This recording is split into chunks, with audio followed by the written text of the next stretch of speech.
Part 1. 1. Soldier Boy, privately to himself. I am Buffalo Bill's horse. I have spent my life under his saddle, with him in it too, and he is good for 200 pounds without his clothes, and there is no telling how much he does weigh when he is out on the warpath and has his batteries belted on. He is over 6 feet, is young, hasn't an ounce of waste flesh, is straight, graceful, springy in his motions, quick as a cat, and has a handsome face and black hair dangling down on his shoulders, and is beautiful to look at. And nobody is braver than he is, and nobody is stronger except myself. Yes, a person that doubts that he is fine to see should see him in his beaded buckskins, on my back and his rifle peeping above his shoulder, chasing a hostile trail, with me going like the wind and his hair streaming out behind from the shelter of his broad slouch. Yes, he is a sight to look at then, and I'm part of it myself. I am his favorite horse out of dozens. Big as he is, I have carried him 81 miles between nightfall and sunrise on the Scout, and I am good for 50, day in and day out, and all the time. I am not large, but I am built on a business basis. I have carried him thousands and thousands of miles on scout duty for the army, and there's not a gorge, nor a pass, nor a valley, nor a fort, nor a trading post, nor a buffalo range in the whole sweep of the Rocky Mountains and the Great Plains that we don't know as well as we know the bugle calls. He is chief of scouts to the army of the frontier, and it makes us very important. In such a position as I hold in the military service, one needs to be of good family and possess an education much above the common to be worthy of the place. I am the best educated horse outside of the hippodrome, everybody says, and the best mannered. It may be so, it is not for me to say. Modesty is the best policy, I think. Buffalo Bill taught me the most of what I know, my mother taught me much, and I taught myself the rest. Lay a row of moccasins before me, Pawnee, Sioux, Shoshone, Cheyenne, Blackfoot, and as many other tribes as you please, and I can name the tribe every moccasin belongs to by the make of it, name it in horse stock, and could do it in American if I had speech. I know some of the Indian signs, the signs they make with their hands, and by signal fires at night and columns of smoke by day. Buffalo Bill taught me how to drag wounded soldiers out of the line of fire with my teeth, and I've done it too. At least I've dragged him out of the battle when he was wounded, and not just once, but twice. Yes, I know a lot of things. I remember forms and gaits and faces, and you can't disguise a person that's done me a kindness so that I won't know him thereafter wherever I find him. I know the art of searching for a trail, and I know the stale track from the fresh. I can keep a trail all by myself, with Buffalo Bill asleep in the saddle. Ask him, he will tell you so. Many a time when he has ridden all night, he has said to me at dawn, "Take the watch, boy, if the trail freshens, call me." Then he goes to sleep. He knows he can trust me because I have a reputation. A scout horse that has a reputation does not play with it. My mother was all American, no alkali spider about her, I can tell you. She was of the best blood of Kentucky, the bluest bluegrass aristocracy, very proud and acrimonious, or maybe it is ceremonious. I don't know which it is, but it is no matter. Size is the main thing about a word, and that one's up to standard. She spent her military life as colonel of the 10th Dragoons and saw a deal of rough service, distinguished service it was, too. I mean, she carried the colonel, but it's all the same. Where would he be without his horse? He wouldn't arrive. It takes two to make a colonel of dragoons. She was a fine dragoon horse, but never got above that. She was strong enough for the scout service and had the endurance, too, but she couldn't quite come up to the speed required. A scout horse has to have steel in his muscle and lightning in his blood. My father was a bronco, nothing as to lineage, that is, nothing as to recent lineage, but plenty good enough when you go a good way back. When Professor Marsh was out here hunting bones for the chapel of Yale University, he found skeletons of horses no bigger than a fox, bedded in the rocks, and he said they were ancestors of my father. My mother heard him say it, and he said those skeletons were 2 million years old, which astonished her and made her Kentucky pretensions look small and pretty antiphonal, not to say oblique.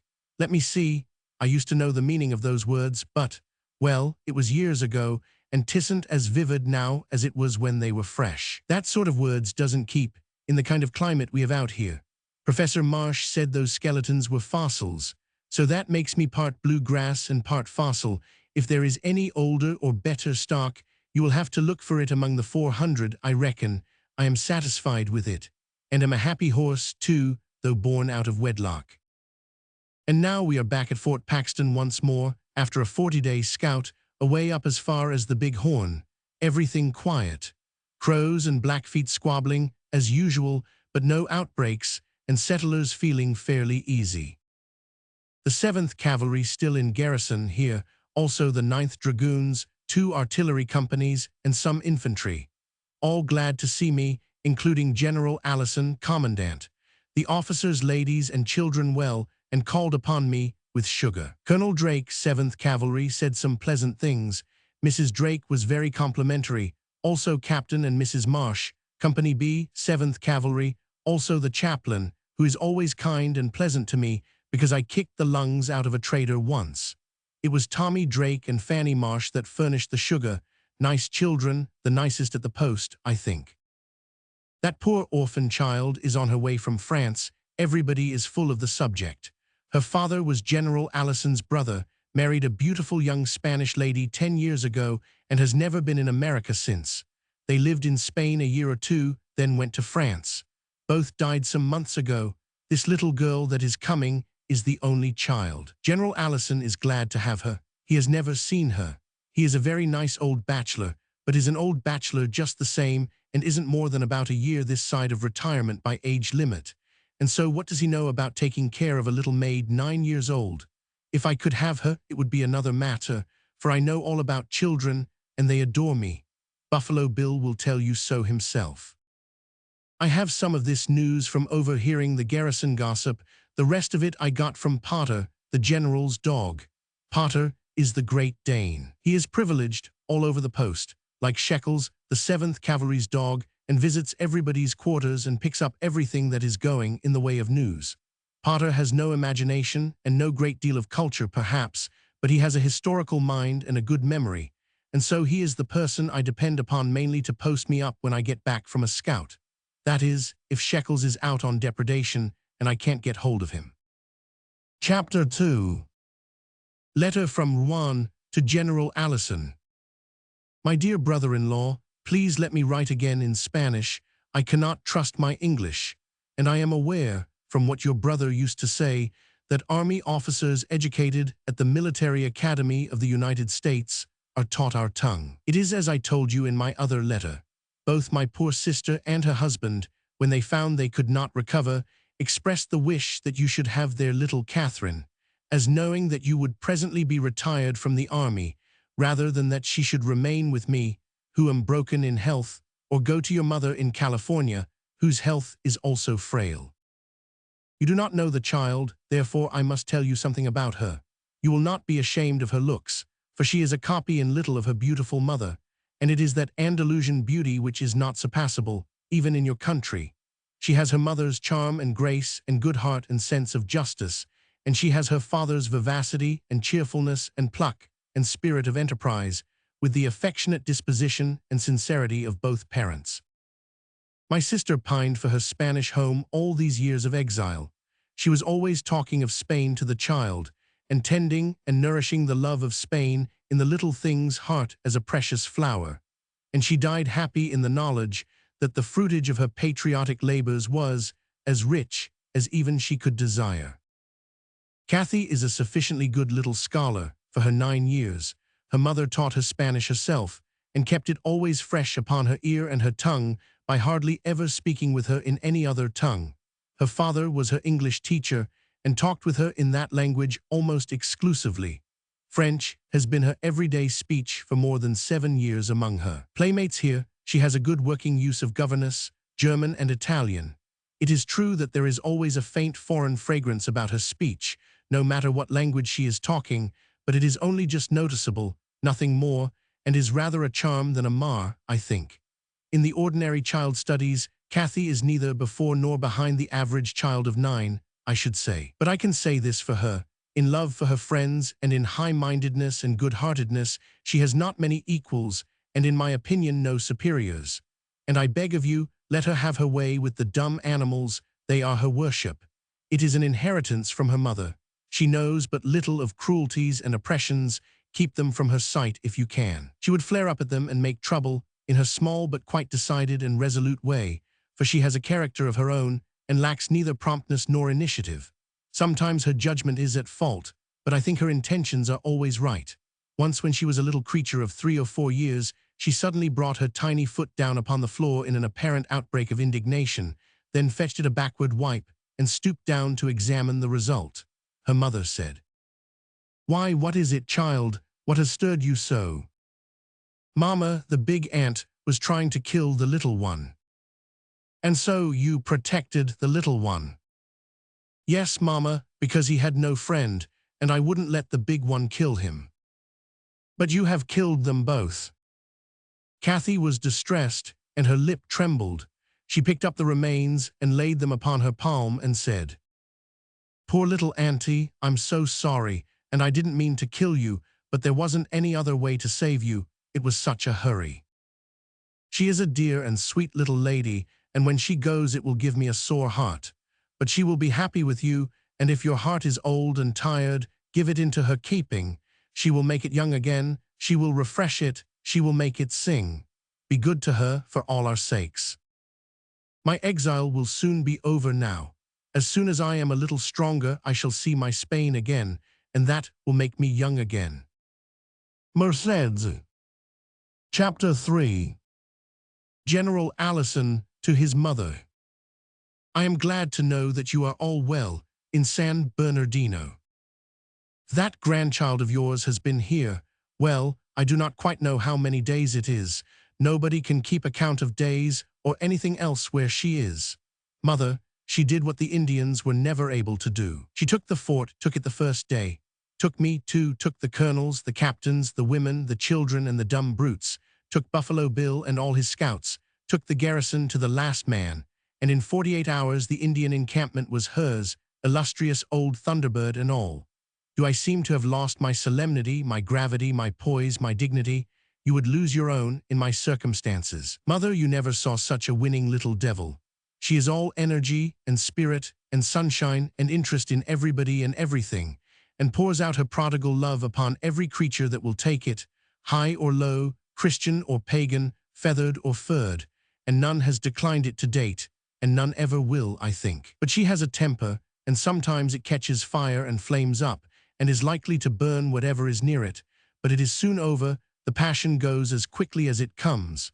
Of course she has an Indian name already. Indians always rechristen a stranger early. Thunderbird attended to her case. He gave her the Indian equivalent for firebug or firefly, he said.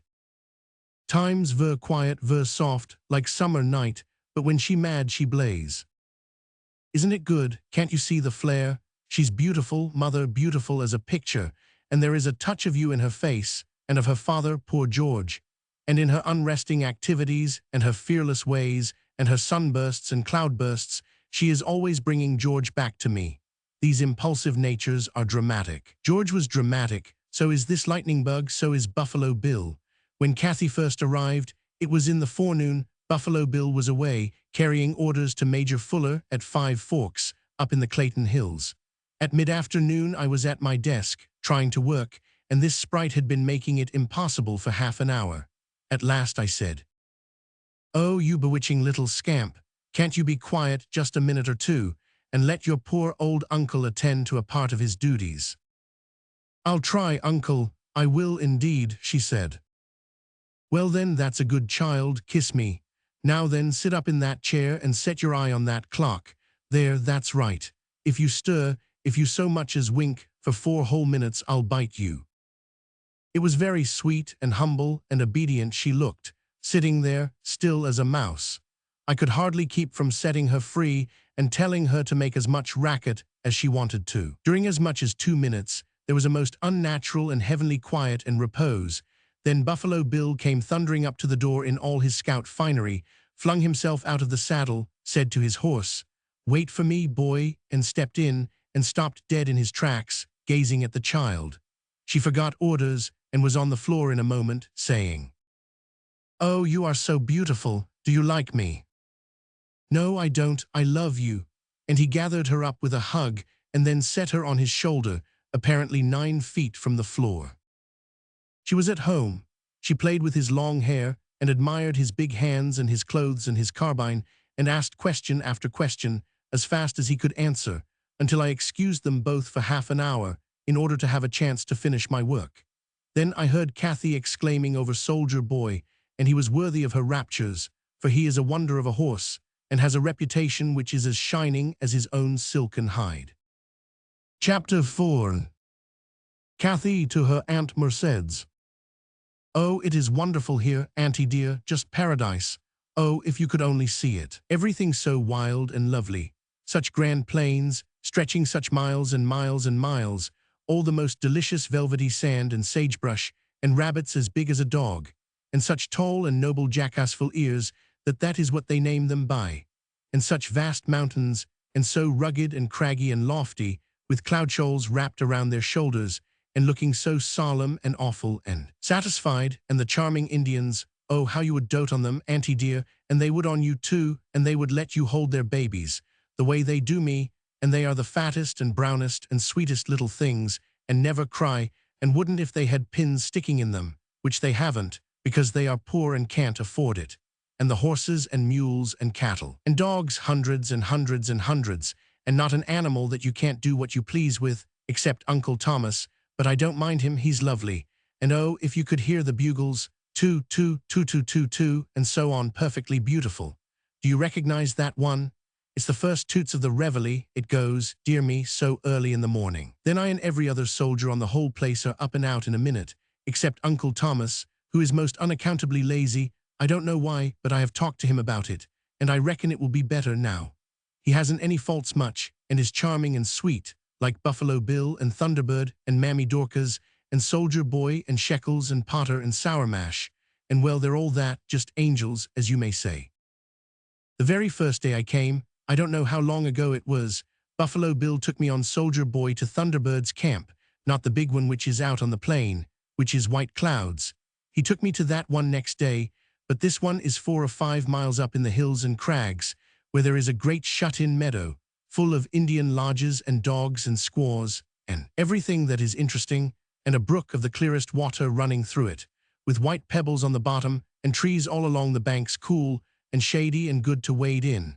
And as the sun goes down, it is dimmish in there, but away up against the sky you see the big peaks towering up and shining bright and vivid in the sun, and sometimes an eagle sailing by them, not flapping a wing, the same as if he was asleep, and young Indians and girls romping and laughing and carrying on around the spring and the pool, and not much clothes on except the girls, and dogs fighting, and the squaws busy at work, and the bucks busy resting, and the old men sitting in a bunch smoking, and passing the pipe not to the left but to the right, which means there's been a row in the camp, and they are settling it if they can, and children playing just the same as any other children, and little boys shooting at a mark with bows, and I cuffed one of them because he hit a dog with a club that wasn't doing anything, and he resented it, but before long he wished he hadn't.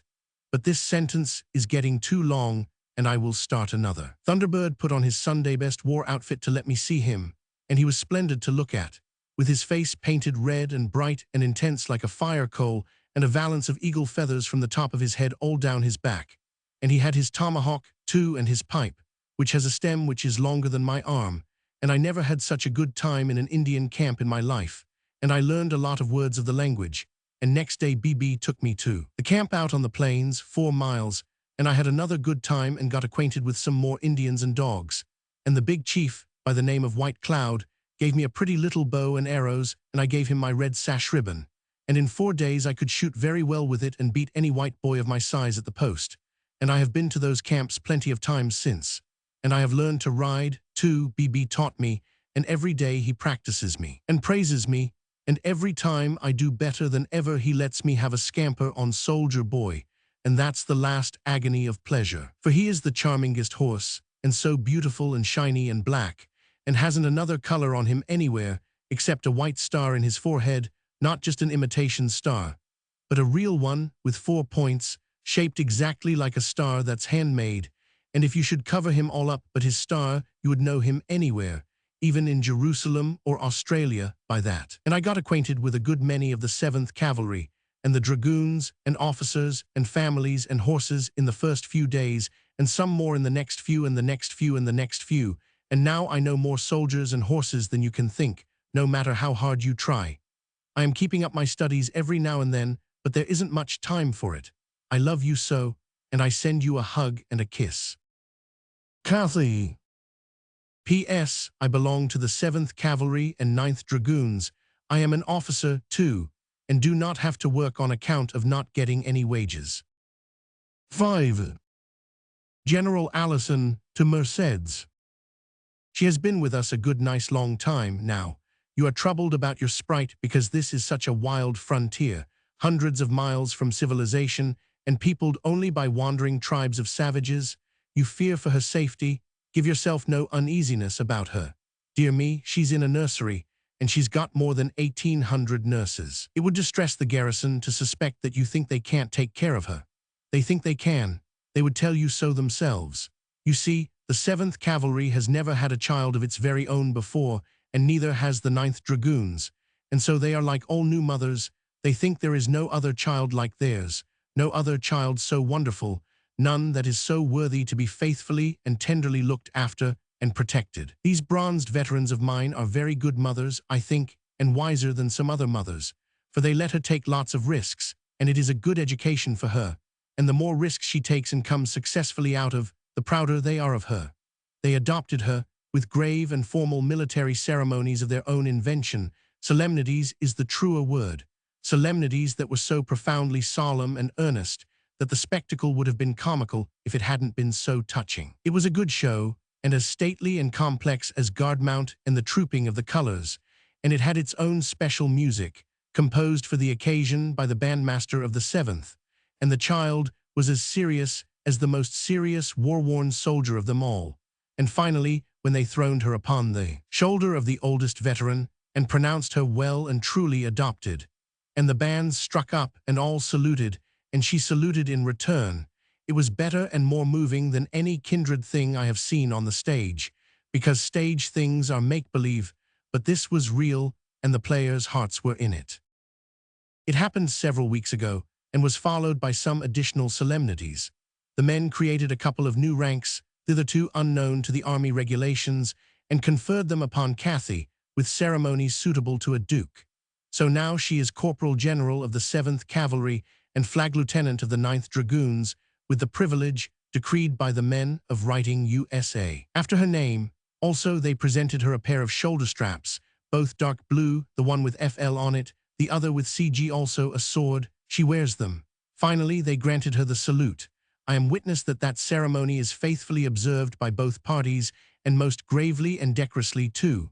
I have never seen a soldier smile yet while delivering it, nor Kathy in returning it. Ostensibly, I was not present at these proceedings and am ignorant of them, but I was where I could see. I was afraid of one thing, the jealousy of the other children of the post, but there is nothing of that, I am glad to say. On the contrary, they are proud of their comrade and her honors. It is a surprising thing, but it is true. The children are devoted to Kathy, for she has turned their dull frontier life into a sort of continuous festival. Also, they know her for a staunch and steady friend, a friend who can always be depended upon and does not change with the weather. She has become a rather extraordinary rider, under the tutorship of a more than extraordinary teacher, BB, which is her pet name for Buffalo Bill. She pronounces it BB. He has not only taught her 17 ways of breaking her neck, but 22 ways of avoiding it. He has infused into her the best and surest protection of a horseman, confidence.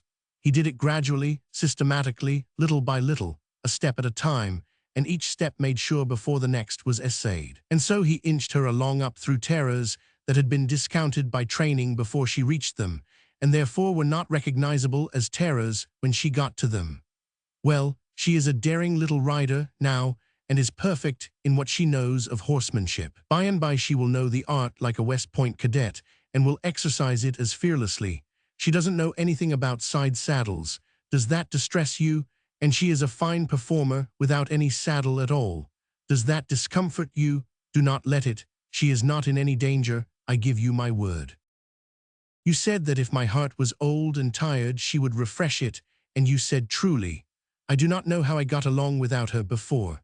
I was a forlorn old tree, but now that this blossoming vine has wound itself about me and become the life of my life, it is very different. As a furnisher of business for me and for Mammy Dorcas, she is exhaustlessly competent, but I like my share of it, and of course Dorcas likes hers, for Dorcas raised George, and Kathy is George over again in so many ways that she brings back Dorcas's youth and the joys of that long-vanished time. My father tried to set Dorcas free 20 years ago when we still lived in Virginia, but without success. She considered herself a member of the family and wouldn't go. And so, a member of the family she remained and has held that position unchallenged ever since, and holds it now. For when my mother sent her here from San Bernardino, when we learned that Kathy was coming, she only changed from one division of the family to the other. She has the warm heart of her race and its lavish affections, and when Kathy arrived the pair were mother and child in 5 minutes, and that is what they are to date and will continue. Dorcas really thinks she raised George, and that is one of her prides, but perhaps it was a mutual raising, for their ages were the same, 13 years short of mine. But they were playmates, at any rate, as regards that, there is no room for dispute. Kathy thinks Dorcas is the best Catholic in America except herself. She could not pay anyone a higher compliment than that, and Dorcas could not receive one that would please her better. Dorcas is satisfied that there has never been a more wonderful child than Kathy. She has conceived the curious idea that Kathy is twins, and that one of them is a boy twin and failed to get segregated, got submerged, is the idea. To argue with her that this is nonsense is a waste of breath. Her mind is made up, and arguments do not affect it, she says. Look at her, she loves dolls and girl plays and everything a girl loves, and she's gentle and sweet, and ain't cruel to dumb brutes. Now that's the girl twin, but she loves boy plays, and drums and fifes and soldiering and rough riding, and ain't afraid of anybody or anything, and that's the boy twin. Deed, you needn't tell me she's only one child. No, sir, she's twins, and one of them got shed up out of sight.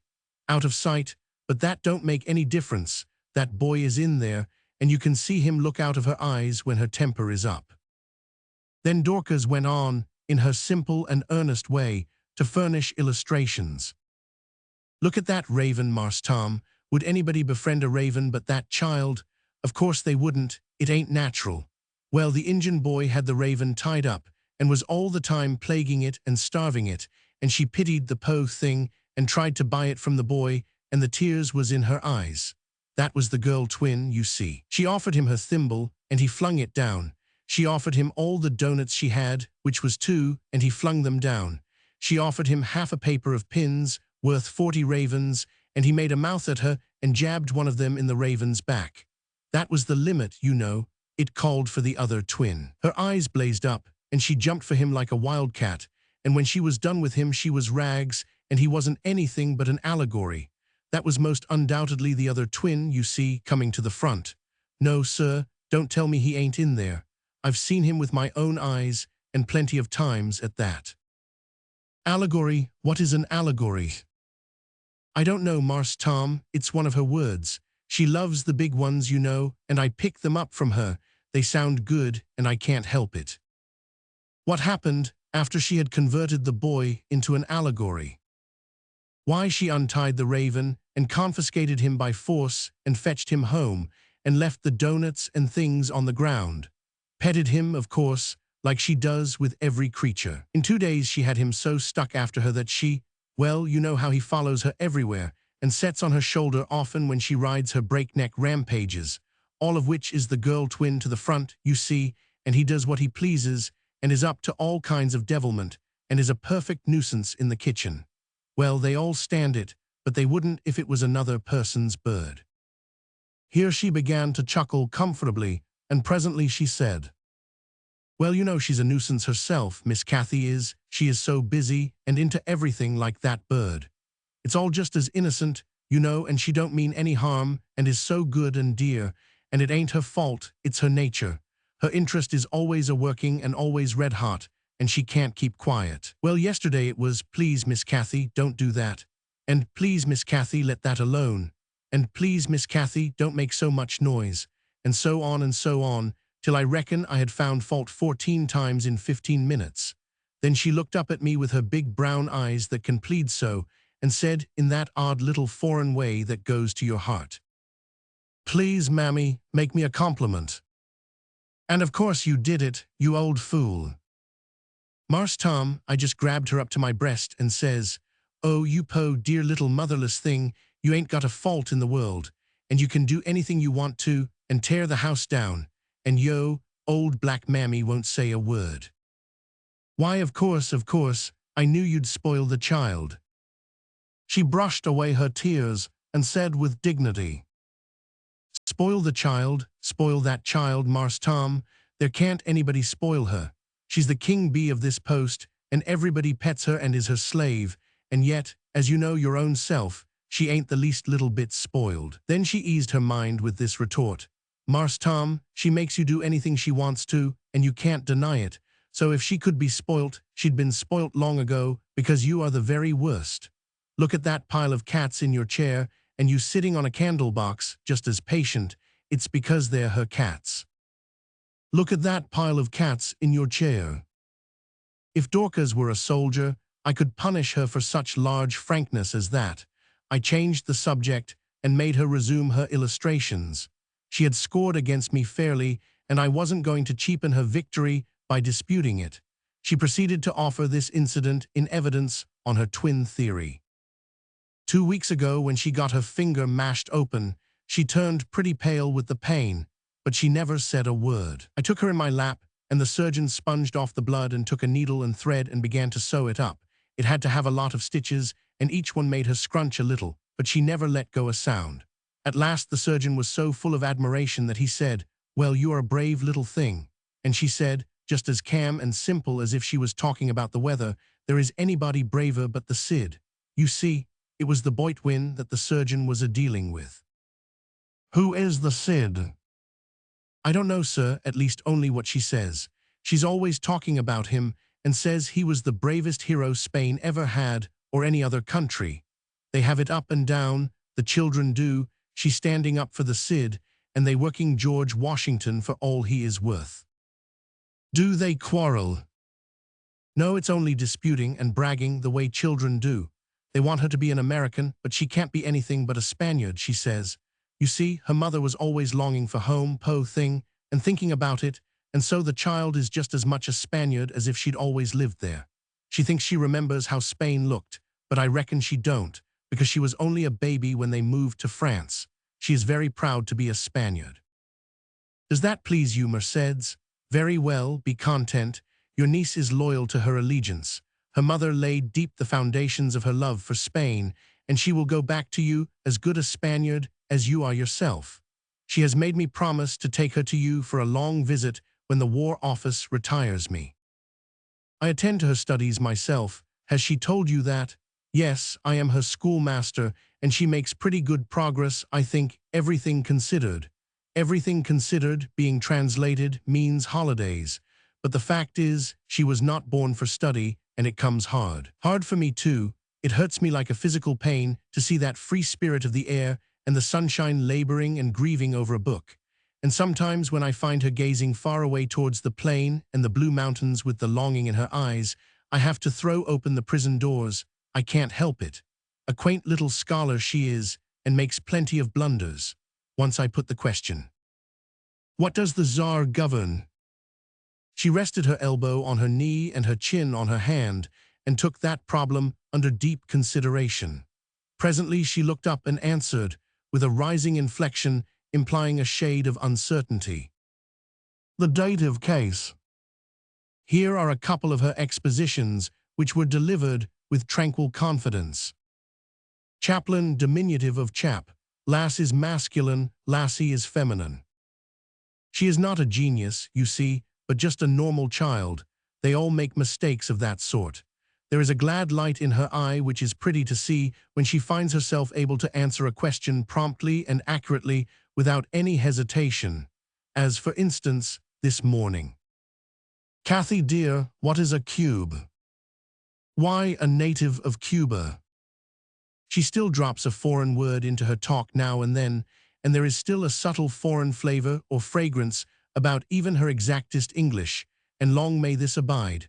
for it has for me a charm that is very pleasant. Sometimes her English is daintily prim and bookish and captivating. She has a child's sweet tooth, but for her health's sake I try to keep its inspirations under check. She is obedient, as is proper for a titled and recognized military personage, which she is, but the chain presses sometimes. For instance, we were out for a walk and passed by some bushes that were freighted with wild gooseberries. Her face brightened, and she put her hands together and delivered herself of this speech most feelingly. Oh, if I was permitted a vice, it would be the gourmandise. Could I resist that? No, I gave her a gooseberry. You ask about her languages. They take care of themselves. They will not get rusty here. Our regiments are not made up of natives alone, far from it. And she is picking up Indian tongues diligently. Chapter 6. Soldier Boy and the Mexican Plug. When did you come? Arrived at sundown. Where from? Salt Lake. Are you in the service? No, trade. Pirate trade, I reckon. What do you know about it? I saw you when you came. I recognized your master. He is a bad sort. Trap robber, horse thief, squawman, renegado, Hank Butters. I know him very well. Stole you, didn't he? Well, it amounted to that. I thought so. Where is his pard? He stopped at White Cloud's camp. He is another of the same stripe, is Blake Haskins. Aside, they are laying for Buffalo Bill again, I guess. Aloud, what is your name? Which one? Have you got more than one? I get a new one every time I'm stolen. I used to have an honest name, but that was early. I've forgotten it. Since then, I've had 13 aliases. Aliases? What is alias? A false name. Alias, it's a fine large word, and is in my line. It has quite a learned and cerebrospinal incandescent sound. Are you educated? Well, no, I can't claim it. I can take down bars, I can distinguish oats from shoe pegs, I can blaspheme a saddle bowl with the college bred, and I know a few other things, not many. I have had no chance, I have always had to work. Besides, I am of low birth and no family. You speak my dialect like a native, but you are not a Mexican plug. You are a gentleman, I can see that, and educated, of course. Yes, I am of old family, and not illiterate. I am a fossil. A which? Fossil, the first horses were fossils. They date back 2 million years. Giarite sand and sagebrush, do you mean it? Yes, it is true. The bones of my ancestors are held in reverence and worship, even by men. They do not leave them exposed to the weather when they find them, but carry them 3,000 miles and enshrine them in their temples of learning and worship them. It is wonderful.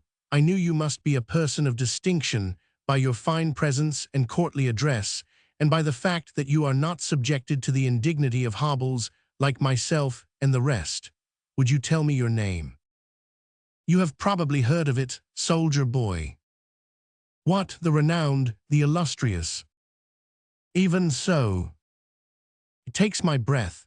Little did I dream that ever I should stand face to face with the possessor of that great name, Buffalo Bill's horse, known from the Canadian border to the deserts of Arizona, and from the eastern marches of the Great Plains to the foothills of the Sierra. Truly this is a memorable day. You still serve the celebrated chief of scouts. I am still his property, but he has lent me, for a time, to the most noble, the most gracious, the most excellent, Her Excellency Catherine, Corporal General 7th Cavalry and Flag Lieutenant 9th Dragoons, USA, on whom be peace. Amen, did you say Her Excellency? The same, a Spanish lady, sweet blossom of a ducal house, and truly a wonder, knowing everything, capable of everything, speaking all the languages, master of all sciences, a mind without horizons, a heart of gold, the glory of her race, on whom be peace. Amen, it is marvelous. Verily, I knew many things, she has taught me others, I am educated, I will tell you about her. I listen, I am enchanted. I will tell a plain tale, calmly, without excitement, without eloquence. When she had been here 4 or 5 weeks, She was already erudite in military things, and they made her an officer, a double officer. She rode the drill every day like any soldier, and she could take the bugle and direct the evolutions herself. Then on a day there was a grand race. For prizes, none to enter but the children. 17 children entered, and she was the youngest. 3 girls, 14 boys, good riders all. It was a steeplechase with 4 hurdles, all pretty high. The first prize was a most cunning half-grown silver bugle, and mighty pretty, with red silk cord and tassels. Buffalo Bill was very anxious, for he had taught her to ride, and he did most dearly want her to win that race, for the glory of it. So he wanted her to ride me, but she wouldn't, and she reproached him, and said it was unfair and unright, and taking advantage, for what horse in this post or any other could stand a chance against me? And she was very severe with him, and said, "You ought to be ashamed. You are proposing to me conduct unbecoming an officer and a gentleman." So he just tossed her up in the air about 30 feet and caught her as she came down, and said he was ashamed, and put up his handkerchief and pretended to cry, which nearly broke her heart. And she petted him and begged him to forgive her, and said she would do anything in the world he could ask but that. But he said he ought to go hang himself, and he must, if he could get a rope. It was nothing but right he should, for he never could forgive himself. And then she began to cry, and they both sobbed, the way you could hear him a mile, and she clinging around his neck and pleading, till at last he was comforted a little, and gave his solemn promise he wouldn't hang himself till after the race, and wouldn't do it at all if she won it, which made her happy, and she said she would win it or die in the saddle. So then everything was pleasant again, and both of them content. He can't help playing jokes on her. He is so fond of her, and she is so innocent and unsuspecting. And when she finds it out, she cuffs him and is in a fury, but presently forgives him because it's him. And maybe the very next day she's caught with another joke. You see, she can't learn any better, because she hasn't any deceit in her, and that kind aren't ever expecting it in another person. It was a grand race. The whole post was there, and there was such another whooping and shouting when the 17 kids came flying down the turf and sailing over the hurdles. Oh, beautiful to see. Halfway down, it was kind of neck and neck, and anybody's race and nobody's. Then what should happen but a cow steps out and puts her head down to munch grass, with her broadside to the battalion, and they are coming like the wind. They split apart to flank her, but why, she drove the spurs home and soared over that cow like a bird. And on she went, and cleared the last hurdle solitary and alone, the army letting loose the grand yell, and she skipped from the horse the same as if he had been standing still, and made her bow, and everybody crowded around to congratulate, and they gave her the bugle, and she put it to her lips and blew boots and saddles to see how it would go, and BB was as proud as you can't think, and he said, "Take Soldier Boy, and don't pass him back till I ask for him." And I can tell you he wouldn't have said that to any other person on this planet. That was 2 months and more ago, and nobody has been on my back since but the Corporal General 7th Cavalry and Flag Lieutenant of the 9th Dragoons, USA, on whom be peace. Every morning, they go clattering down into the plains. Amen, I listen, tell me more. She set to work and organized the 16 and called it the 1st Battalion Rocky Mountain Rangers, USA, and she wanted to be bugler, but they elected her lieutenant general and bugler. So she ranks her uncle the commandant, who is only a brigadier. And doesn't she train those little people? Ask the Indians, ask the traders, ask the soldiers, they'll tell you. She has been at it from the first day. Every morning they go clattering down into the plain, and there she sits on my back with her bugle at her mouth, and sounds the orders, and puts them through the evolutions for an hour or more. And it is too beautiful for anything to see those ponies dissolve from one formation into another, and waltz about, and break, and scatter, and form again, always moving, always graceful, now trotting, now galloping, and so on, sometimes nearby, sometimes in the distance, all just like a state ball, you know, and sometimes she can't hold herself any longer, but sounds the charge and turns me loose. And you can take my word for it, if the battalion hasn't too much of a start, we catch up and go over the breastworks with the front line. Yes, they are soldiers, those little people, and healthy too, not ailing anymore, the way they used to be sometimes. It's because of her drill. She's got a fort, now Fort Fanny Marsh. Major General Tommy Drake planned it out, and the 7th and Dragoons built it. Tommy is the colonel's son, and is 15 and the oldest in the battalion. Fanny Marsh is brigadier general, and is next oldest, over 13. She is daughter of Captain Marsh, Company B, 7th Cavalry. Lieutenant General Allison is the youngest by considerable. I think she is about 9½ or 3/4. Her military rig, as Lieutenant General, isn't for business, it's for dress parade, because the ladies made it. They say they got it out of the Middle Ages, out of a book, and it is all red and blue and white silks and satins and velvets, tights, trunks, sword, doublet with slashed sleeves, short cape, cap with just one feather in it. I've heard them name these things, they got them out of the book. She's dressed like a page of old times, they say. It's the daintiest outfit that ever was, you will say so when you see it. She's lovely in it, oh, just a dream. In some ways she is just her age, but in others she's as old as her uncle, I think. She is very learned. She teaches her uncle his book. I have seen her sitting by with the book and reciting to him what is in it so that he can learn to do it himself. Every Saturday she hires little Injuns to garrison her fort. Then she lays siege to it and makes military approaches by make-believe trenches in make-believe night. And finally at make-believe dawn, she draws her sword and sounds the assault and takes it by storm. It is for practice. And she has invented a bugle call all by herself, out of her own head, and it's a stirring one and the prettiest in the service. It's to call me, it's never used for anything else. She taught it to me and told me what it says. It is I, soldier, come. And when those thrilling notes come floating down the distance, I hear them without fail, even if I am 2 miles away. And then, oh, then you should see my heels get down to business. And she has taught me how to say good morning and good night to her, which is by lifting my right hoof for her to shake, and also how to say goodbye. I do that with my left foot, but only for practice, because there hasn't been any but make-believe goodbying yet, and I hope there won't ever be.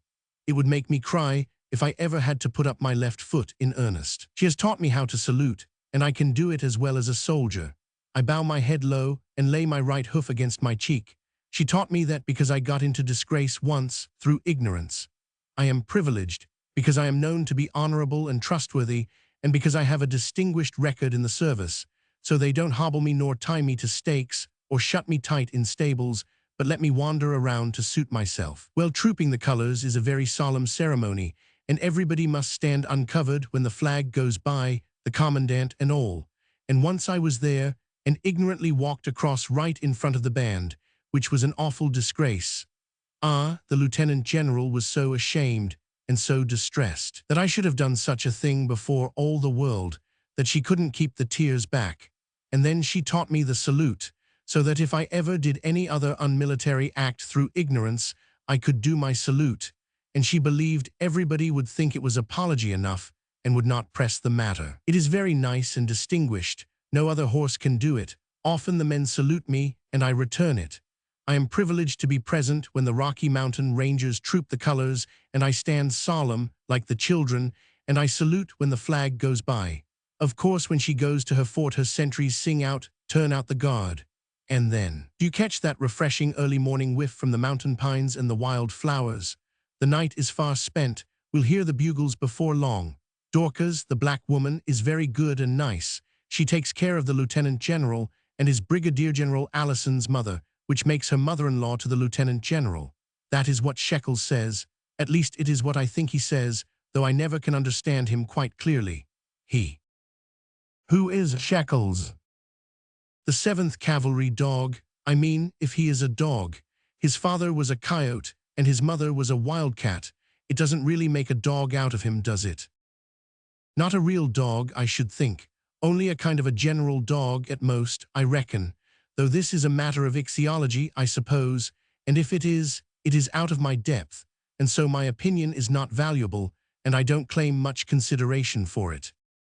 It isn't ichthyology, it is dogmatics, which is still more difficult and tangled up. Dogmatics always are. Dogmatics is quite beyond me, so I am not competing, but on general principles, it is my opinion that a colt out of a coyote and a wildcat is no square dog, but doubtful. That is my hand, and I stand pat. Well, it is as far as I can go myself, and be fair and conscientious. I have always regarded him as a doubtful dog, and so has Potter. Potter is the Great Dane, Potter says he is no dog, and not even poultry, though I do not go quite so far as that. And I wouldn't myself. Poultry is one of those things which no person can get to the bottom of. There is so much of it and such variety. It is just wings and wings and wings, till you are weary, turkeys and geese and bats and butterflies and angels and grasshoppers and flying fish, and well, there is really no end to the tribe. It gives me the heaves just to think of it. But this one hasn't any wings, has he? No. Well then, in my belief, he is more likely to be dog than poultry. I have not heard of poultry that hadn't wings. Wings is the sign of poultry. It is what you tell poultry by. Look at the mosquito. What do you reckon he is then? He must be something. Why, he could be a reptile. Anything that hasn't wings is a reptile. Who told you that? Nobody told me, but I overheard it. Where did you overhear it? Years ago, I was with the Philadelphia Institute expedition in the Badlands under Professor Cope, hunting mastodon bones, and I overheard him say, his own self, that any plantigrade circumflex vertebrate bacterium that hadn't wings and was uncertain was a reptile. Well then, has this dog any wings? No. Is he a plantigrade circumflex vertebrate bacterium? Maybe so, maybe not, but without ever having seen him, and judging only by his illegal and spectacular parentage, I will bet the odds of a bale of hay to a bran mash that he looks it. Finally, is he uncertain? That is the point. Is he uncertain? I will leave it to you if you have ever heard of a more uncertainer dog than what this one is. No, I never have. Well then, he's a reptile, that's settled. Why, look here, what's your name? Last alias, Mongrel. A good one too. I was going to say, you are better educated than you have been pretending to be. I like cultured society, and I shall cultivate your acquaintance. Now as to Shekels, whenever you want to know about any private thing that is going on at this post, or in White Cloud's camp or Thunderbirds, he can tell you, and if you make friends with him, he'll be glad to, for he is a born gossip, and picks up all the tittle-tattle. Being the whole 7th Cavalry's reptile, he doesn't belong to anybody in particular, and hasn't any military duties. So he comes and goes as he pleases, and is popular with all the house cats and other authentic sources of private information. He understands all the languages and talks them all too, with an accent like gritting your teeth, it is true, and with a grammar that is no improvement on blasphemy. Still, with practice you get at the meat of what he says, and it serves. Hark, that's the reveille. Music score for the reveille. Faint and far, but isn't it clear, isn't it sweet? There's no music like the bugle to stir the blood, in the still solemnity of the morning twilight, with the dim plain stretching away to nothing and the spectral mountains slumbering against the sky. You'll hear another note in a minute, faint and far and clear like the other one, and sweeter still you'll notice. Wait, listen, there it goes, it says, "It is I, soldier, come." Soldier boys, bugle call. Now then, watch me leave a blue streak behind. Chapter 7. Soldier Boy and Shekels. Did you do as I told you? Did you look up the Mexican plug? Yes, I made his acquaintance before night and got his friendship. I liked him, did you? Not at first. He took me for a reptile, and it troubled me because I didn't know whether it was a compliment or not. I couldn't ask him because it would look ignorant, so I didn't say anything and soon liked him very well indeed. Was it a compliment, do you think? Yes, that is what it was. They are very rare, the reptiles, very few left nowadays. Is that so? What is a reptile? It is a plantigrade circumflex vertebrate bacterium that hasn't any wings and is uncertain. Well, it sounds fine, it surely does. And it is fine, you may be thankful you are one. I am, it seems wonderfully grand and elegant for a person that is so humble as I am, but I am thankful, I am indeed, and will try to live up to it.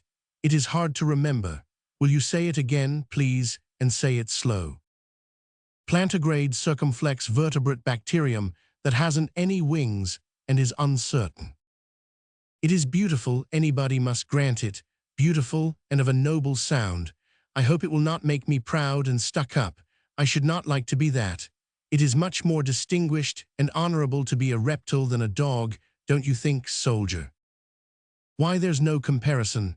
It is awfully aristocratic. Often a duke is called a reptile. It is set down so in history. Isn't that grand? Potter wouldn't ever associate with me, but I reckon he'll be glad to when he finds out what I am. You can depend upon it.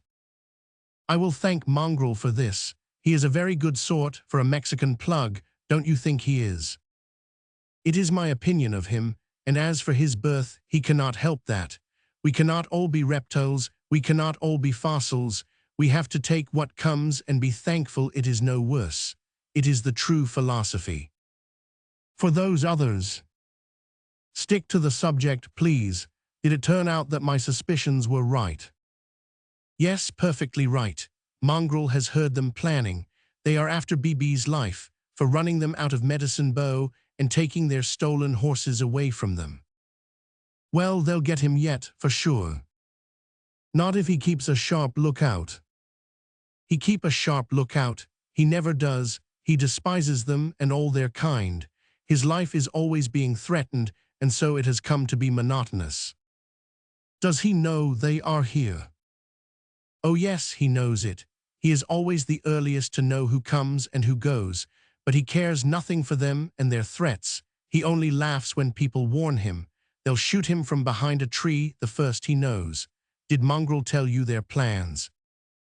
Yes, they have found out that he starts for Fort Clayton day after tomorrow with one of his scouts. So they will leave tomorrow, letting on to go south, but they will fetch around north all in good time. Shekels, I don't like the look of it. Chapter 8. The scouts start, BB and Lieutenant General Allison. BB saluting, good, handsomely done, the 7th couldn't beat it. You do certainly handle your rangers like an expert general, and where are you bound? 4 miles, on the trail to Fort Clayton. Glad am I, dear, what's the idea of it? Guard of honor for you and Thorndyke.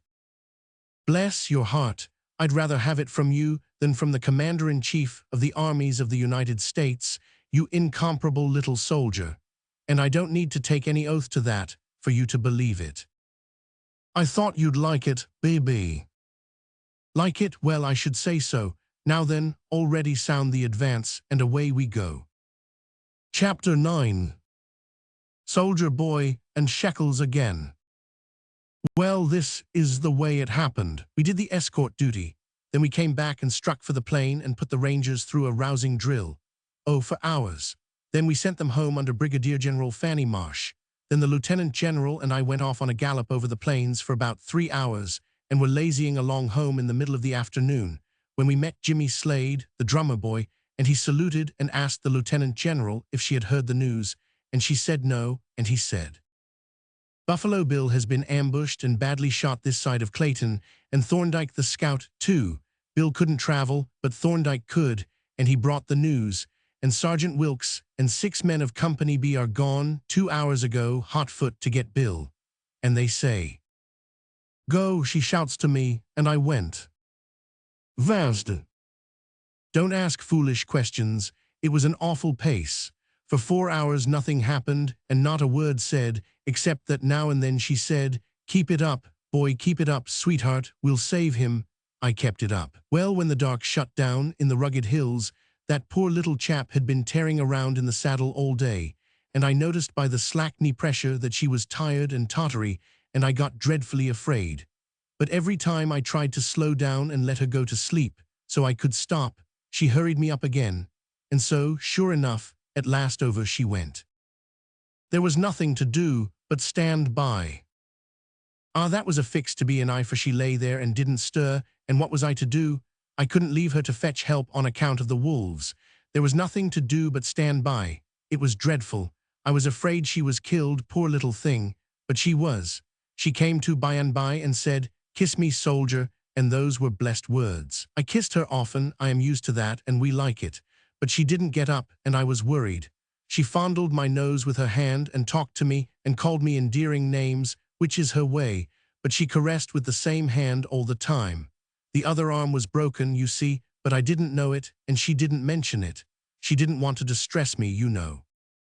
Soon the big gray wolves came and hung around, and you could hear them snarl and snap at each other, but you couldn't see anything of them except their eyes, which shone in the dark like sparks and stars. The lieutenant general said, "If I had the Rocky Mountain Rangers here, we would make those creatures climb a tree." Then she made believe that the Rangers were in hearing and put up her bugle and blew the assembly, and then boots and saddles, then the trot, gallop, charge. Then she blew the retreat and said, "That's for you, you rebels, the Rangers don't ever retreat." The music frightened them away, but they were hungry and kept coming back. And of course they got bolder and bolder, which is their way. It went on for an hour, then the tired child went to sleep, and it was pitiful to hear her moan and nestle, and I couldn't do anything for her. All the time I was laying for the wolves. They are in my line, I have had experience. At last the boldest one ventured within my lines, and I landed him among his friends with some of his skull still on him, and they did the rest. In the next hour I got a couple more, and they went the way of the first one, down the throats of the detachment. That satisfied the survivors, and they went away and left us in peace. We hadn't any more adventures, though I kept awake all night and was ready. From midnight on the child got very restless, and out of her head and moaned and said, "Water, water, thirsty," and now and then, "Kiss me, soldier," and sometimes she was in her fort and giving orders to her garrison, and once she was in Spain and thought her mother was with her. People say a horse can't cry, but they don't know because we cry inside. It was an hour after sunup that I heard the boys coming and recognized the hoofbeats of Pomp and CSR and Jerry, old mates of mine, and a welcomer sound there couldn't ever be. Buffalo Bill was in a horse litter with his leg broken by a bullet, and Mongrel and Blake Haskins's horse were doing the work. Buffalo Bill and Thorndyke had lolled both of those toughs. When they got to us, and Buffalo Bill saw the child lying there so white, he said, "My God." The sound of his voice brought her to herself, and she gave a little cry of pleasure and struggled to get up, but couldn't, and the soldiers gathered her up like the tenderest women, and their eyes were wet and they were not ashamed when they saw her arm dangling, and so were Buffalo Bill's, and when they laid her in his arms he said, "My darling, how does this come?" And she said, "We came to save you, but I was tired and couldn't keep awake, and fell off and hurt myself, and couldn't get on again." "You came to save me, you dear little rat. It was too lovely of you." "Yes, and Soldier stood by me, which you know he would, and protected me from the wolves, and if he got a chance he kicked the life out of some of them, for you know he would, BB. The sergeant said, "He laid out 3 of them, sir, and here's the bones to show for it." "He's a grand horse," said BB. "He's the grandest horse that ever was, and has saved your life, Lieutenant General Allison, and shall protect it the rest of his life. He's yours for a kiss." He got it along with a passion of delight, and he said, "You are feeling better now, little Spaniard. Do you think you could blow the advance?" She put up the bugle to do it, but he said, "Wait a minute first." Then he and the sergeant set her arm and put it in splints, she wincing but not whimpering. Then we took up the march for home, and that's the end of the tale, and I'm her horse. Isn't she a brick, Shekels? Brick, she's more than a brick, more than 1,000 bricks. She's a reptile. It's a compliment out of your heart, Shekels. God bless you for it. 10. General Allison and Dorcas. Too much company for her, Mars Tom, betwixt you and Shekels, the colonel's wife, and the Cid. The Cid, oh, I remember the Raven. And Mrs. Captain Marsh, and Famine and Pestilence, the baby coyotes, and Sour Mash and her pups, and Sardinopolis and her kittens. Hang these names she gives the creatures, they warp my jaw, and Potter, you all sitting around in the house, and Soldier Boy at the window the entire time. It's a wonder to me she comes along as well as she does. She. You want her all to yourself, you stingy old thing. Mars Tom, you know better, it's too much company. And then the idea of her receiving reports all the time from her officers, and acting upon them, and giving orders, the same as if she was well. It ain't good for her, and the surgeon do like it, and tried to persuade her not to and couldn't. And when he ordered her, she was that outraged and indignant, and was very severe on him, and accused him of insubordination, and said it didn't become him to give orders to an officer of her rank. Well, he saw he had excited her more and done more harm than all the rest put together, so he was vexed at himself and wished he had kept still. Doctors don't know much, and that's a fact. She's too much interested in things she ought to rest more. She's all the time sending messages to BB and to soldiers and Injuns and whatnot, and to the animals. To the animals. Yes, sir. Who carries them? Sometimes Potter, but mostly it's Shekels. Now come, who can find fault with such pretty make-believe as that? But it ain't make-believe, Marse Tom, she does send them. Yes, I don't doubt that part of it. Do you doubt they get them, sir? Certainly don't you. No, sir, animals talk to one another. I know it perfectly well, Marse Tom, and I ain't saying it by guess. What a curious superstition. It ain't a superstition, Marse Tom. Look at that Shekels, look at him now. Is he listening or ain't he? Now you see, he's turned his head away. It's because he was caught in the act. I'll ask you, could a Christian look any more ashamed than what he looks now? Lay down, you see, he was going to sneak out. Don't tell me, Marse Tom. If animals don't talk, I miss my guess. And Shekels is the worst. He goes and tells the animals everything that happens in the officers' quarters, and if he's short of facts, he invents them. He hasn't any more principle than a blue jay, and as for morals, he's empty. Look at him now, look at him grovel. He knows what I am saying, and he knows it's the truth. You see yourself that he can feel shame. It's the only virtue he's got. It's wonderful how they find out everything that's going on the animals. They.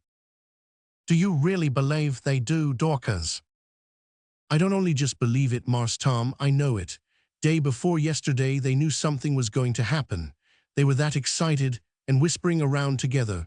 Why, anybody could see that they, but I must get back to her, and I haven't got to my errand yet. What is it, Dorcas? Well, it's 2 or 3 things. One is, the doctor don't salute when he comes. Now, Marse Tom, it ain't anything to laugh at, and so. Well then, forgive me, I didn't mean to laugh, I got caught unprepared. You see, she don't want to hurt the doctor's feelings, so she don't say anything to him about it, but she is always polite herself, and it hurts that kind for people to be rude to them. I'll have that doctor hanged. Marse Tom, she don't want him hanged, she. Well then, I'll have him boiled in oil.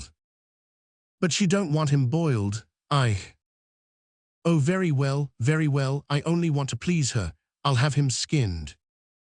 Why she don't want him skinned, it would break her heart. Now. Woman, this is perfectly unreasonable. What in the nation does she want? Marse Tom, if you would only be a little patient and not fly off the handle at the least little thing.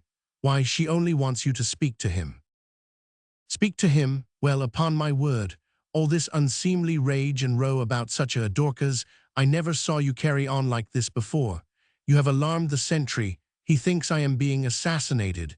He thinks there's a mutiny, a revolt, an insurrection, Marse Tom, you are just putting on, you know it perfectly well. I don't know what makes you act like that, but you always did, even when you was little, and you can't get over it, I reckon. Are you over it now, Marse Tom? Oh well, yes, but it would try anybody to be doing the best he could, offering every kindness he could think of, only to have it rejected with contumely and, oh, well, let it go, it's no matter, I'll talk to the doctor. Is that satisfactory, or are you going to break out again? Yes, sir, it is, and it's only right to talk to him too, because it's just as she says. She's trying to keep up discipline in the Rangers, and this insubordination of his is a bad example for them. Now ain't it so, Marse Tom? Well, there is reason in it, I can't deny it, so I will speak to him, though at bottom I think hanging would be more lasting. What is the rest of your errand, Dorcas? Of course her room is Ranger headquarters now, Marse Tom, while she's sick. Well, soldiers of the cavalry and the dragoons that are off duty come and get her sentries to let them relieve them and serve in their place. It's only out of affection, sir, and because they know military honors please her, and please the children too, for her sake, and they don't bring their muskets, and so. I've noticed them there, but didn't twig the idea. They are standing guard, are they? Yes, sir, and she is afraid you will reprove them and hurt their feelings, if you see them there. So she begs, if you don't mind coming in the back way. Bear me up, Dorcas, don't let me faint. There, sit up and behave, Mars Tom. You are not going to faint. You are only pretending. You used to act just so when you was little. It does seem a long time for you to get grown up. Dorcas, the way the child is progressing, I shall be out of my job before long. She'll have the whole post in her hands. I must make a stand. I must not go down without a struggle. These encroachments, Dorcas, what do you think she will think of next? Mars Tom, she don't mean any harm. Are you sure of it? Yes, Mars Tom. You feel sure she has no ulterior designs? I don't know what that is, Mars Tom, but I know she hasn't. Very well then, for the present I am satisfied. What else have you come about? I reckon I better tell you the whole thing first, Mars Tom, then tell you what she wants. There's been an emeute, as she calls it. It was before she got back with BB. The officer of the day reported it to her this morning. It happened at her fort. There was a fuss betwixt Major General Tommy Drake and Lieutenant Colonel Agnes Frisbee, and he snatched her doll away, which is made of white kids stuffed with sawdust, and tore every rag of its clothes off, right before them all, and is under arrest, and the charge is conduct un. Yes, I know, conduct unbecoming an officer and a gentleman, a plain case, too, it seems to me. This is a serious matter. Well, what is her pleasure? Well, Mars Tom, she has summoned a court-martial, but the doctor don't think she is well enough to preside over it, and she says there ain't anybody competent but her, because there's a major general concerned. And so she says, would you preside over it for her? Mars Tom, sit up. You ain't any more going to faint than Shekels is. Look here, Dorcas, go along back and be tactful. Be persuasive, don't fret her, tell her it's all right. The matter is in my hands, but it isn't good form to hurry so grave a matter as this. Explain to her that we have to go by precedents and that I believe this one to be new. In fact, you can say I know that nothing just like it has happened in our army, therefore I must be guided by European precedents and must go cautiously and examine them carefully. Tell her not to be impatient. It will take me several days, but it will all come out right, and I will come over and report progress as I go along. Do you get the idea, Dorcas? I don't know as I do, sir. Well, it's this. You see, it won't ever do for me, a brigadier in the regular army, to preside over that infant court-martial. There isn't any precedent for it, don't you see? Very well. I will go on examining authorities and reporting progress until she is well enough to get me out of this scrape by presiding herself. Do you get it now? Oh yes, sir, I get it, and it's good. I'll go and fix it with her. Lay down and stay where you are. Why, what harm is he doing? Oh, it ain't any harm, but it just vexes me to see him act so. What was he doing? Can't you see, and him in such a sweat? He was starting out to spread it all over the post. Now I reckon you won't deny any more that they go and tell everything they hear, now that you've seen it with yo own eyes.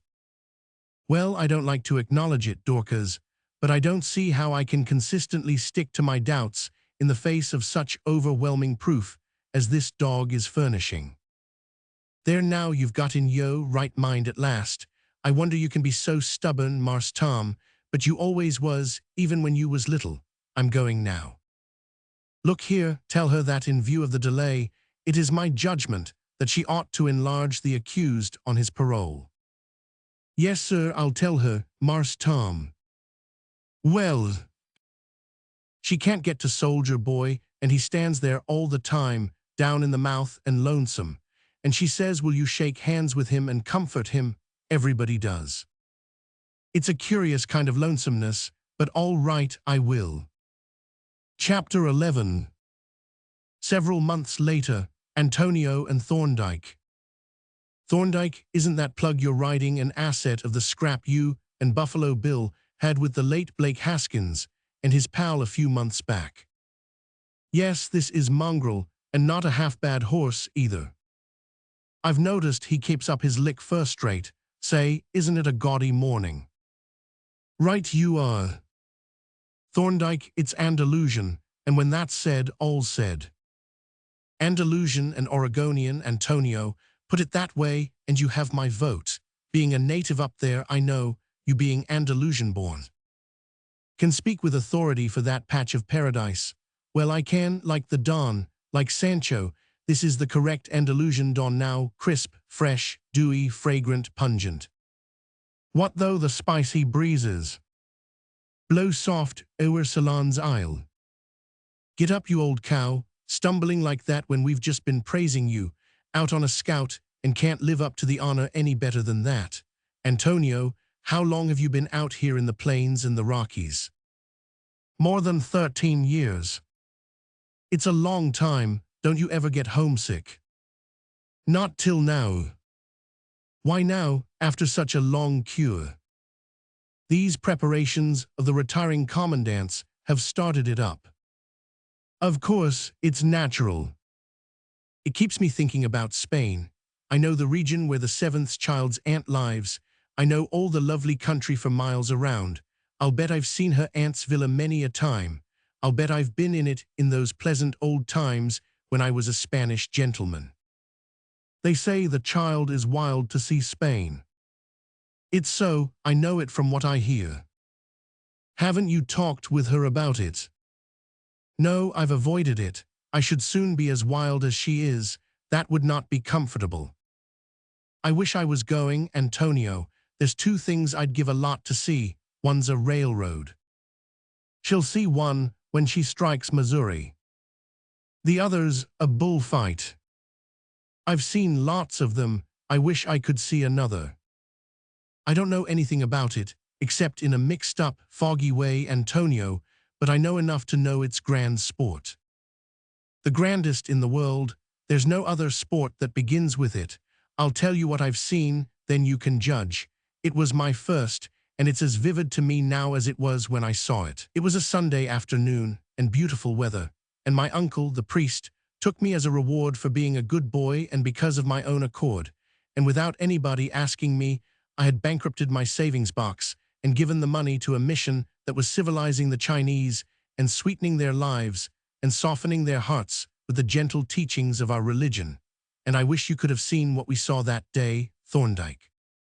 The amphitheater was packed. From the bull ring to the highest row, 12,000 people in one circling mass, one slanting, solid mass, royalties, nobles, clergy, ladies, gentlemen, state officials, generals, admirals, soldiers, sailors, lawyers, thieves, merchants, brokers, cooks, housemaids, scullery maids, doubtful women, dudes, gamblers, beggars, loafers, tramps, American ladies, gentlemen, preachers, English ladies, gentlemen, preachers, German ditto, French ditto, and so on, all the world represented.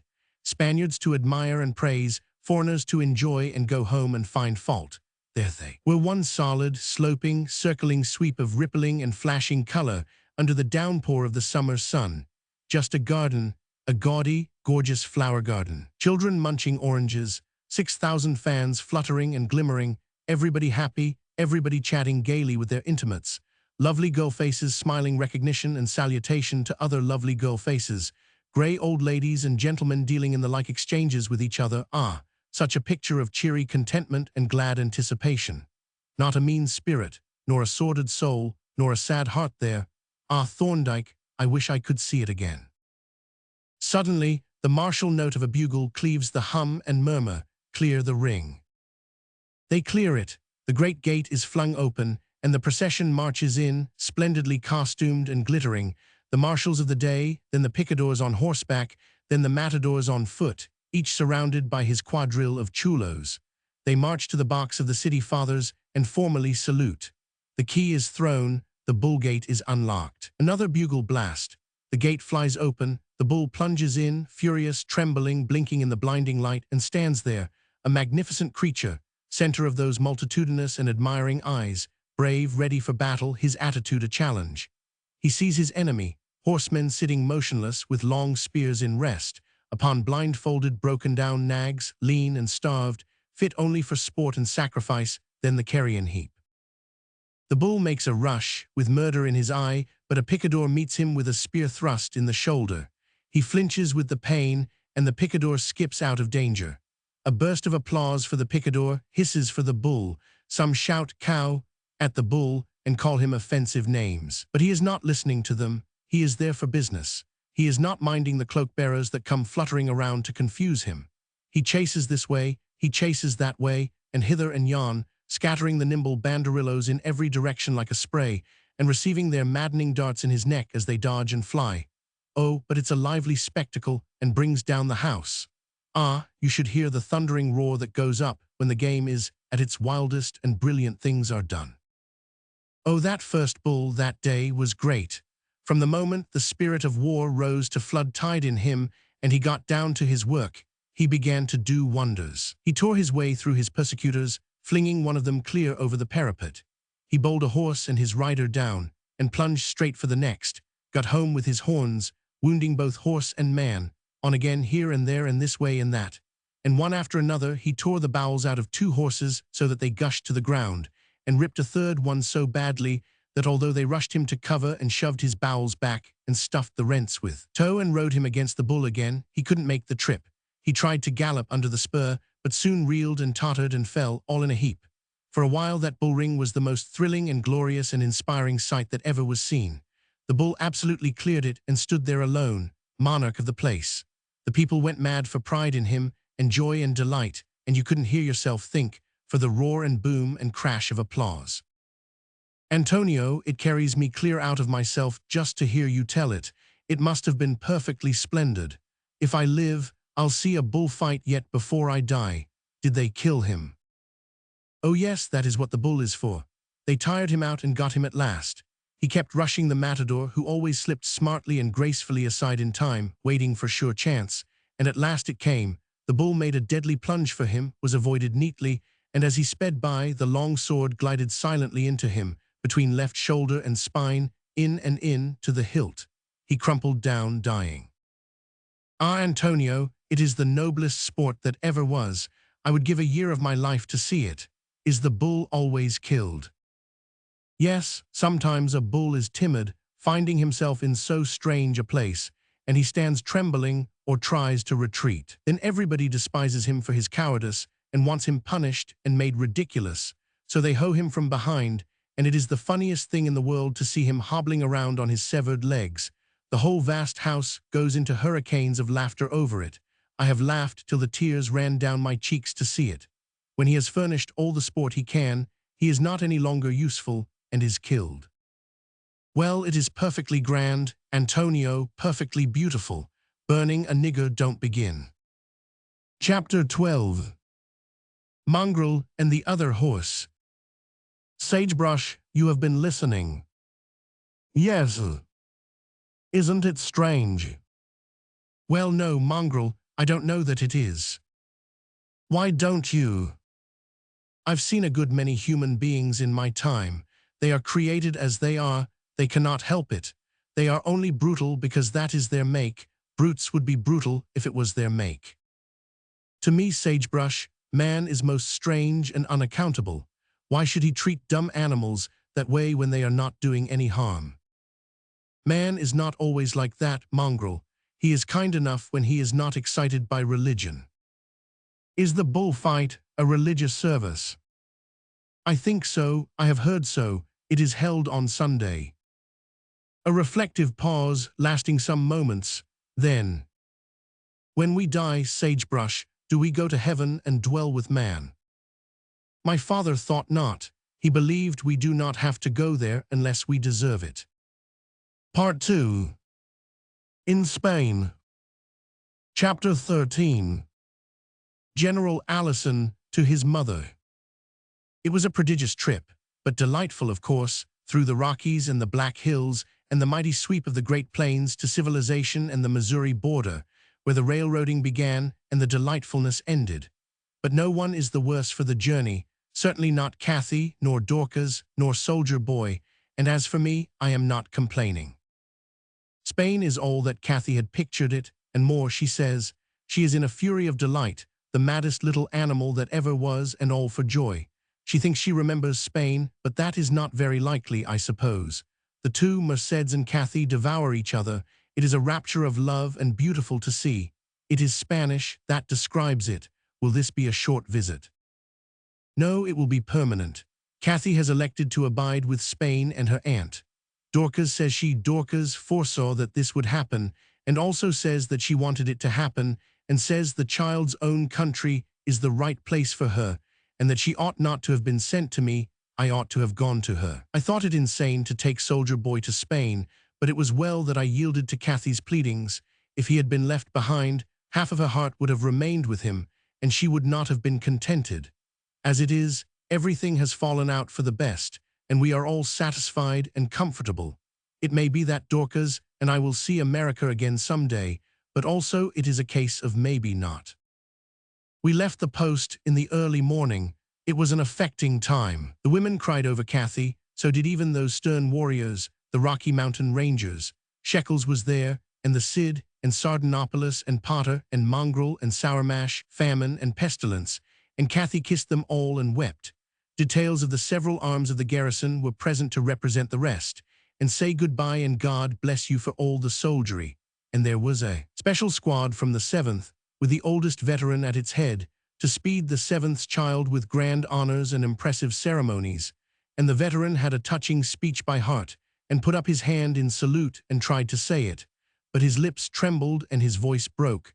But Kathy bent down from the saddle and kissed him on the mouth and turned his defeat to victory, and a cheer went up. The next act closed the ceremonies and was a moving surprise. It may be that you have discovered before this that the rigors of military law and custom melt insensibly away and disappear when a soldier or a regiment or the garrison wants to do something that will please Kathy. The bands conceived the idea of stirring her soldierly heart with a farewell which would remain in her memory always, beautiful and unfading, and bring back the past and its love for her whenever she should think of it. So they got their project placed before General Burnaby, my successor, who is Kathy's newest slave, and in spite of poverty of precedence, they got his permission. The bands knew the child's favorite military airs. By this hint you know what is coming, but Kathy didn't. She was asked to sound the reveille, which she did. Reveille. With the last note the bands burst out with a crash, and woke the mountains with the star-spangled banner in a way to make a body's heart swell and thump and his hair rise. It was enough to break a person all up, to see Kathy's radiant face shining out through her gladness and tears. By request, she blew the assembly, now. The assembly. Then the bands thundered in, with rally round the flag, boys, rally once again. Next, she blew another call to the standard. To the standard. And the bands responded with, when we were marching through Georgia. Straightway she sounded boots and saddles, that thrilling and most expediting call. Boots and saddles. And the bands could hardly hold in for the final note. Then they turned their whole strength loose on tramp, tramp, tramp, the boys are marching, and everybody's excitement rose to blood heat. Now an impressive pause, then the bugle sang taps, translatable this time into goodbye and God keep us all. For taps is the soldier's nightly release from duty and farewell, plaintive, sweet, pathetic, for the morning is never sure for him. Always it is possible that he is hearing it for the last time. Dabs. Then the bands turned their instruments towards Kathy and burst in with that rollicking frenzy of a tune. Oh, we'll all get blind drunk when Johnny comes marching home. Yes, we'll all get blind drunk when Johnny comes marching home. And followed it instantly with Dixie, that antidote for melancholy, merriest and gladdest of all military music on any side of the ocean, and that was the end. And so, farewell. I wish you could have been there to see it all, hear it all, and feel it, and get yourself blown away with the hurricane huzzah that swept the place as a finish. When we rode away, our main body had already been on the road an hour or two. I speak of our camp equipage, but we didn't move off alone. When Kathy blew the advance, the Rangers cantered out in column of fours and gave us escort, and were joined by White Cloud and Thunderbird in all their gaudy bravery, and by Buffalo Bill and 4 subordinate scouts. 3 miles away in the plains, the lieutenant general halted, sat her horse like a military statue, the bugle at her lips, and put the Rangers through the evolutions for half an hour. And finally, when she blew the charge, she led it herself. Not for the last time, she said, and got a cheer, and we said goodbye all around and faced eastward and rode away. Postscript: a day later, Soldier Boy was stolen last night. Kathy is almost beside herself, and we cannot comfort her. Mercedes and I are not much alarmed about the horse, although this part of Spain is in something of a turmoil politically at present, and there is a good deal of lawlessness. In ordinary times, the thief and the horse would soon be captured. We shall have them before long, I think. Chapter 14. Soldier Boy to Himself. It is 5 months, or is it 6? My troubles have clouded my memory. I have been all over this land from end to end, and now I am back again since day before yesterday, to that city which we passed through, that last day of our long journey, and which is near her country home. I am a tottering ruin, and my eyes are dim, but I recognized it. If she could see me, she would know me and sound my call. I wish I could hear it once more. It would revive me, it would bring back her face and the mountains and the free life, and I would come. If I were dying, I would come. She would not know me, looking as I do, but she would know me by my star. But she will never see me, for they do not let me out of this shabby stable, a foul and miserable place, with most 2 wrecks like myself for company. How many times have I changed hands? I think it is 12 times, I cannot remember, and each time it was down a step lower, and each time I got a harder master. They have been cruel, every one. They have worked me night and day in degraded employments, and beaten me. They have fed me ill, and some days not at all. And so I am but bones now, with a rough and frowsy skin humped and cornered upon my shrunken body, that skin which was once so glossy, that skin which she loved to stroke with her hand. I was the pride of the mountains and the great plains. Now I am a scarecrow and despised. These piteous wrecks that are my comrades here say we have reached the bottom of the scale, the final humiliation. They say that when a horse is no longer worth the weeds and discarded rubbish they feed to him, they sell him to the bull-ring for a glass of brandy, to make sport for the people and perish for their pleasure. To die, that does not disturb me. We of the service never care for death. But if I could see her once more, if I could hear her bugle sing again and say, "It is I, soldier, come." Chapter 15. General Allison to Mrs. Drake, the Colonel's wife. To return now to where I was and tell you the rest. We shall never know how she came to be there. There is no way to account for it. She was always watching for black and shiny and spirited horses, watching, hoping, despairing, hoping again, always giving chase and sounding her call upon the meagrest chance of a response, and breaking her heart over the disappointment, always inquiring, always interested in sales stables and horse accumulations in general. How she got there must remain a mystery. At the point which I had reached in a preceding paragraph of this account, the situation was as follows. 2 horses lay dying. The bull had scattered his persecutors for the moment and stood raging, panting, pawing the dust in clouds over his back, when the man that had been wounded returned to the ring on a remount, a poor blindfolded wreck that yet had something ironically military about his bearing. And the next moment, the bull had ripped him open, and his bolts were dragging upon the ground, and the bull was charging his swarm of pests again. Then came pealing through the air a bugle call that froze my blood. "It is I, soldier, come." I turned. Kathy was flying down through the massed people. She cleared the parapet at a bound and sped towards that riderless horse, who staggered forward towards the remembered sound. But his strength failed, and he fell at her feet, she lavishing kisses upon him and sobbing, the house rising with one impulse and white with horror. Before help could reach her, the bull was back again. His strength failed, and he fell at her feet. She was never conscious again in life. We bore her home, all mangled and drenched in blood, and knelt by her and listened to her broken and wandering words, and prayed for her passing spirit, and there was no comfort, nor ever will be, I think. But she was happy, for she was far away under another sky, and comrading again with her rangers and her animal friends and the soldiers. Their names fell softly and caressingly from her lips, one by one, with pauses between. She was not in pain, but lay with closed eyes, vacantly murmuring as one who dreams.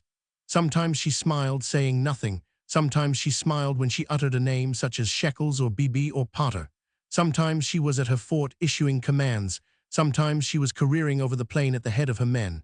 Sometimes she was training her horse. Once she said reprovingly, "You are giving me the wrong foot. Give me the left. Don't you know it is good? Bye." After this she lay silent some time. The end was near.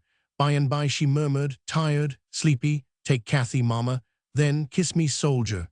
For a little time she lay so still that we were doubtful if she breathed. Then she put out her hand and began to feel gropingly about, then said, "I cannot find it," blow taps. It was the end.